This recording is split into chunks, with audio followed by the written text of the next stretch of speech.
تو جب آواز اٹھائی گئی تو آج وہ لکھ رہے ہیں انا للہ و انا الیہ راجعون، لکھتے ہیں کہ وہ شہید ہوگی، لیکن تب جب ان کے اوپر پریشر پڑا اور ساری چیزیں ہوئیں، یہ جو ہیک ہوا ہے معاملہ ایئر وائی والا اور جیو ٹیلی ویژن کی اسکرین کو، اس کے اوپر جو الفاظ لکھے تھے سادہ لفظوں میں یہ تھا کہ آپ کے اپنی فوج کے اندر سے لوگوں نے بغاوت کر دی ہے، تو لہٰذا آپ بھی آئیں اور کھڑے ہو جائیں اور فلاں چیز کریں۔ ایک تو یہ ہیک ہوا تھا، کس نے کیا ہمیں تو نہیں پتا، لیکن بھائی کیوں ہماری قوم جو ہے اپنی فوج کے خلاف کھڑی ہو؟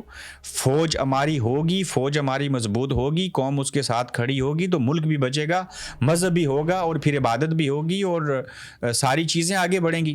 ہاں جو جرنیل کسی کے ٹاؤٹ بنتے ہیں، کوئی چیز کرتے ہیں، ان کے اوپر تنقید کی جا سکتی ہے، لیکن اپنی فوج کے خلاف مت جائیے، کسی کو نقصان مت پہنچائیے۔ اور وہ لوگ جو کہتے تھے ہم فلاں جگہ پہ گولیاں مار دیں گے، لوگ ڈر جائیں گے، فلاں ہو جائے گا، آج لوگ دیکھیے عمران خان کو نہیں کچھ ہوا، خامنائی جو آیت اللہ خامنائی ہیں ان کی شہادت ہوئی، ایران میں ہوئی، پڑوسی ملک میں ہوئی، پاکستان کے اندر لوگ نکلے، لوگوں نے سوشل میڈیا کے اوپر تنقید کی۔ الجزیرہ ٹی وی کے ایک صحافی جو ہیں زخمی ہوئے، اسطور صاحب سنا زخمی ہوئے کوریج کرتے ہوئے، ٹھیک ہے لوگوں نے گراؤ جلاؤ کیا، ساری چیزیں کی، لوگوں کو آپ نے کنٹرول کیا، لیکن 18 شہادتیں جو ہیں وہ کنفرم ہیں ایک دن میں پاکستان کے اندر، 24 کی تعداد بتائی جا رہی ہے، اور بڑی تعداد میں لوگ جو تھے وہ باہر نکلے، نقصان ہوا۔ کیوں ایسے ہوا؟ جب آپ ملک کے اندر شروع سے کہہ دیتے نا، شہادت مزاحمت کرتے، چیزیں کرتے، یہ نہ کہتے کہ ہم کھڑے تو ایران کے ساتھ ہیں لیکن بیٹھے ہوئے امریکہ کے ساتھ ہیں، اور بورڈ آف پیس کا معاملہ اور یہ ساری چیزیں تو قوم دیکھ رہی تھی۔ تو لیکن قوم کو ایک رہنا ہے، متحد رہنا ہے، اپنی فوج کے ساتھ کھڑے ہونا ہے۔ یہ میں آخر میں بتاؤں گا کہ طالبان کس کو نہیں چھوڑیں گے، یہ چیزیں کیا ہیں۔ واپس آئیے اس چیز کے اوپر صاحبو، اگر آپ میپ دیکھیں اور یہ سوال پوچھیں اپنے آپ سے کہ اسرائیل اور امریکہ نے بار بار کیوں حملے کیے ایران کے اوپر، ایران کو زیر کیوں کرنا چاہتے ہیں؟ نمبر ایک، چائنا کو جو پیٹرول اور ڈیزل ملتا ہے، اکانومی وار کہہ لیں، ایک وہ ہے صاحب۔ دوسری بات یہ ہے کہ یہ رجیم چینج کر کے اپنے من پسند حکمران جیسے رضا شاہ پہلوی اور باقی لوگ تھے اس کی طرح لوگ لانا چاہتے ہیں، جیسے انہوں نے پاکستان میں رجیم چینج کیا، سیریا کے اندر شام میں کیا، بشار الاسد صاحب کو فارغ کیا، عراق کے اندر کیا، آپ دیکھ لیں قذافی صاحب کے ساتھ انہوں نے لیبیا میں کیا کیا، دیگر جگہوں کے اوپر وہ کیا کرتے رہے۔ آپ کہتے ہیں ایران کی باری ہے، میں نے وہ خود ویڈیو دیکھی، وہ اے آئی سے نہیں بنی، وہ نیتن یاہو کا انٹرویو ہے اور اس کا حصہ ہے، اس کو 1.6 ملین لوگوں نے دیکھا، 17,000 لوگوں نے لائک کیا، اس میں واضح کہہ رہے ہیں پہلے ایران کو فارغ کریں گے، پھر پاکستان کو کریں گے، تیسرے کے اوپر جو ہے وہ ترکی کی باری آئے گی، اور گریٹر اسرائیل کا جو منصوبہ ہے یہ تو ڈاکٹر اسرار صاحب اور دیگر لوگوں کی پیشن گوئیاں ہیں۔ حدیث سے یہ واضح ہے کہ ایک دفعہ جو یہ یہودی ہیں یہ بڑھ کے حکمرانی کریں گے، مسلمان خسارے میں جائیں گے، لیکن فرعون کے گھر میں ہی موسیٰ پلے تھے۔ ہر دور کے اندر ظالم کے سامنے لوگ کھڑے ہوئے ہیں، ہم اس خدا کو مانتے ہیں جو سچا ہے، جو ہے وہی ایک ہے، اور پھر ہمارا ایمان ہے، ہم مایوس کیوں ہوں گے؟ تو ایک لڑکی سے کسی رپورٹر نے پوچھا ایرانی سے کہ آپ روئی کیوں نہیں، یا ان کی کوئی عزیزہ تھی یا بیٹی تھی، تو وہ کہتی ہیں کہ میں اگر رو دوں آیت اللہ خامنائی کی شہادت کے اوپر تو اسرائیل خوش ہوگا، ہم نہیں روئیں گی، ہم دلیر ہیں، اور یہ قوم باہر نکل چکی، اور انہوں نے اب تک رجیم چینج کو ناکام بنایا ہے۔ اور اب جو بات تھی کہ ایران کی طرف کیوں آ رہے ہیں، دیکھو چین کو کنٹرول کرنے کے لیے، لیکن سوال یہ ہے کہ کیا ایران کو کنٹرول کر کے رجیم چینج کر کے چائنا کو کنٹرول کیا جا سکتا ہے؟ نہیں کیا جا سکتا۔ وہاں سے 6 سے 7 ہزار جو فضائی سفر ہے وہ بنتا ہے، یہاں سے براہ راست چیزیں ہو نہیں سکتی۔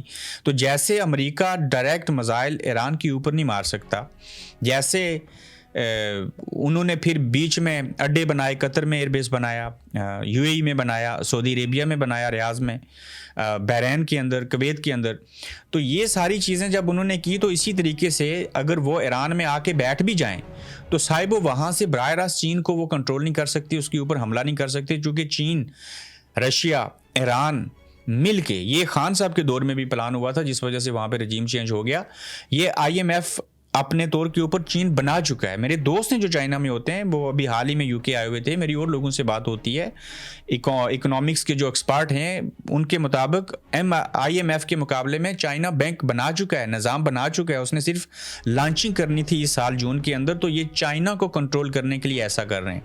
تو سوال یہ ہے، اگر آپ یہ میپ دیکھیں تو ایران سے تو اسرائیل اور امریکہ مل کے رجیم چینج ہو بھی جائے تو وہ چائنا کو تو کنٹرول نہیں کر سکتے۔ تو پھر سوال یہ ہے کہ اگلا مور رہا کیا ان کے پاس. وہ پاکستان ان کے لیے کام کر رہا ہے, جو طالبان کے افغانستان کے ساتھ وہ لڑ رہے ہیں. پہلگرام کا ایئر بیس ان کو چاہیے, وہاں پہ جا کے بیٹھیں گے. جو اسلحہ چھوڑ کے گئے تھے امریکی اس کو واپس لینا چاہتے ہیں, تو پھر ایران کے اندر بھی اڈے بنائیں گے, اور پھر افغانستان کے اندر پہلگرام کی جگہ پہ اوپر بیٹھ کے وہاں سے چائنا کو کنٹرول کیا جا سکتا ہے. تو یہ پوری رجیم چینج جو ہے اس کے اندر پاکستان بھی مورا بن گیا. یہ ساری چیزیں ہوئی تو یہ اس سلسلے کی کڑی ہے. تو لہٰذا چین تو پاکستان کا بھی دوست ہے اور پاکستان چین کا دوست ہے. ایران بھی ہمارا ہمسایہ اور پڑوسی ملک تھا. میرے خیال سے ایران کو, بلکہ ایران وہ پہلا ملک ہے جس نے پاکستان کو تسلیم کیا تھا. یقیناً میں صحیح کہہ رہا ہوں, میری اصلاح کیجیے گا, کمنٹ میں لکھیے گا, یا پاکستان وہ پہلا ملک ہے. آئی تھنک ایران وہ پہلا ملک ہے جس نے پاکستان کو تسلیم کیا تھا بطور ریاست.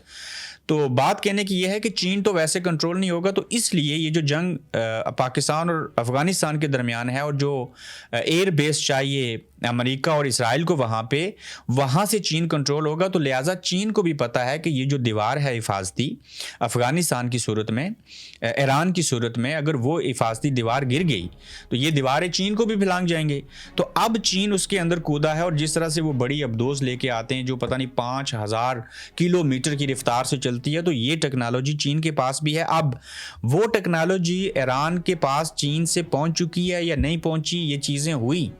اب دیکھنا یہ ہے کہ چین جو ہے وہ اپنے دفاع کے لیے ایران کی سپورٹ کرتے ہوئے کیا مدد کرے گا. اور اب تک جو حملے کیے جا رہے ہیں, تو اور ایران کہتا ہے کہ ہم نے جو نقصان کرنا تھا وہ کر دیا, ہمارے جو لیڈر تھے وہ شہید ہو چکے, عوام ہمارے ساتھ شامل ہیں, رجیم چینج ہوا نہیں, آپ کو فضا میں ہی ہم آپ سے مقابلہ کر رہے ہیں, ہم آپ کو بہتر جانتے ہیں, ہم نے اس سے پہلے بھی جنگیں لڑی ہیں. اور واقعی حقیقت ہے, ایران نے کوئی نئی جنگ تو نہیں لڑی, ایران نے تو بہت سارے ملکوں کے ساتھ جنگ لڑی, اور آج تک ایران کو کوئی زیر نہیں کر سکا. اور آج بھی شہادت کے بعد, آیت اللہ خمینی کی دنیا سے جانے کے بعد, 3 دنوں سے حملہ کرنے کے بعد, اور اس سے پہلے بھی حملے کرنے سے پہلے سب کوششیں کاوشیں کرنے کے باوجود اب تک رجیم چینج نہیں ہوا, اور اسرائیل اور امریکہ ایران کے اندر کامیاب نہیں ہوئے.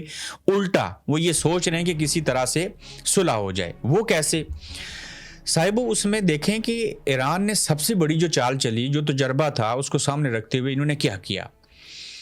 جہاں جہاں پہ اڈے تھے, UAE, سعودی عربیہ, قطر, کویت, بحرین, تمام جگہوں کے اوپر حملے کیے, اور اس جنگ کو اتنا پھیلا دیا کہ آج بڑے بڑے ارب پتی اور خرب پتی ان مڈل ایسٹ گلف کی کنٹریز کے اندر رہنے والے اس کو چھوڑ کے جا رہے ہیں. انہیں محفوظ پناہ گاہیں چاہیے. وہ برج خلیفہ میں بیٹھے ہوئے اپنے آپ کو محفوظ نہیں کر رہے, وہ ایسے شیلٹر میں بیٹھے ہیں اور جنگی حالت میں ہیں. میری لوگوں سے بات ہوتی ہے مڈل ایسٹ کے اندر, وہ ڈرے ہوئے ہیں اور سہمے ہوئے ہیں کہ کبھی بھی ہمارے اوپر پھر سے جو ہیں وہ حملے ہو سکتے ہیں.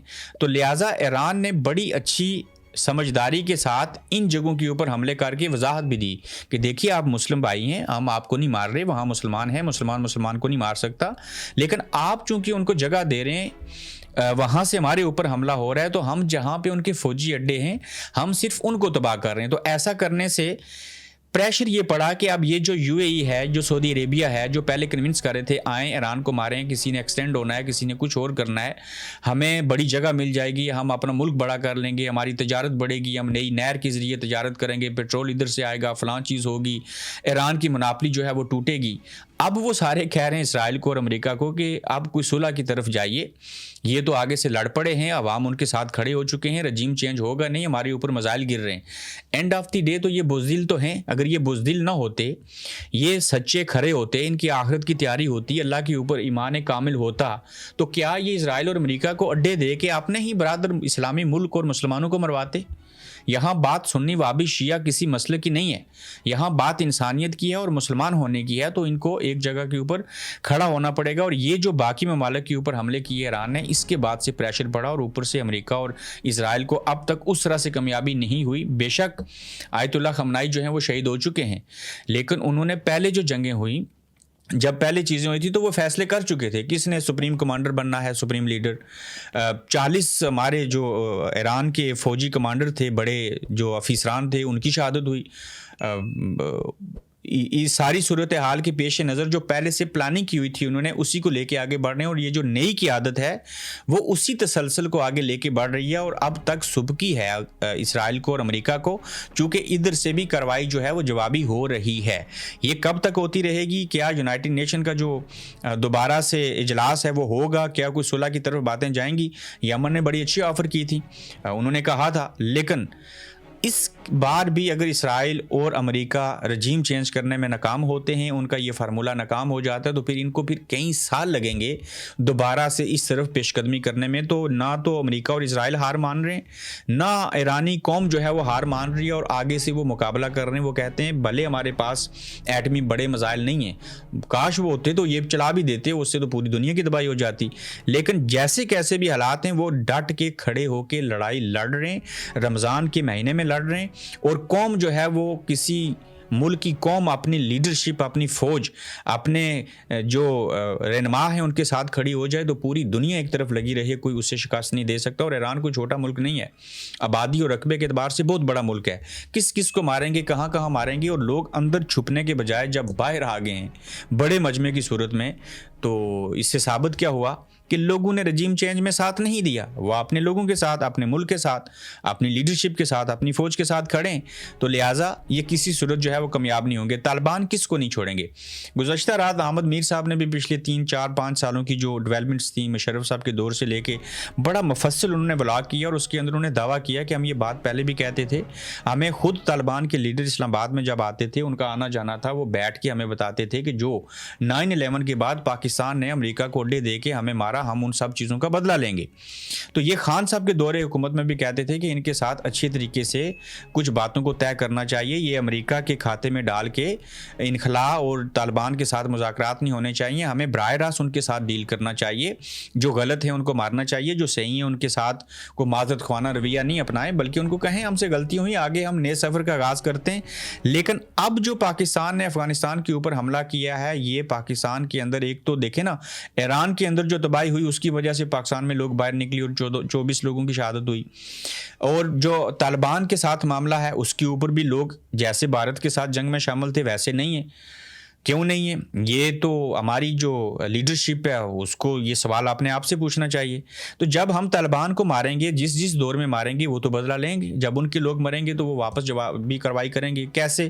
ایئر فورس تو ان کے پاس ہے نہیں، ان کے پاس تو طیارے ہے نہیں، پائلٹ بھی نہیں ہے.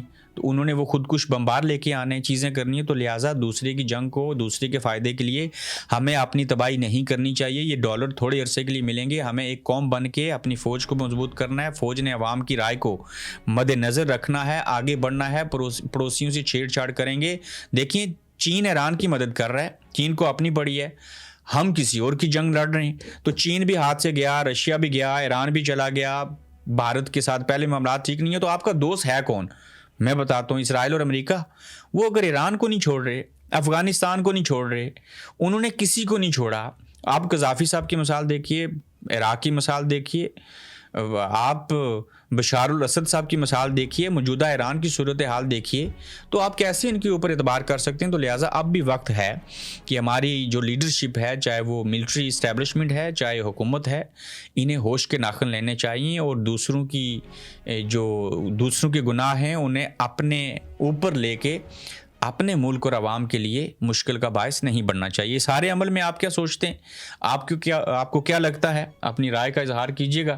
تو ہمارے پاس ایسے نامساعد حالات میں چونکہ جنگی صورتحال ہے، تو جتنی کوئی انفارمیشن اور جو اندازے یا جو ہمارا تجزیہ ہو سکتا ہے وہ آپ کے سامنے رکھتے ہیں. تو جلد انشاءاللہ آپ سے کل کے ولاگ میں دوبارہ ملاقات ہوگی. آپ دیکھ رہے ہیں گورکھ دھندا ابرار قریشی کے ساتھ.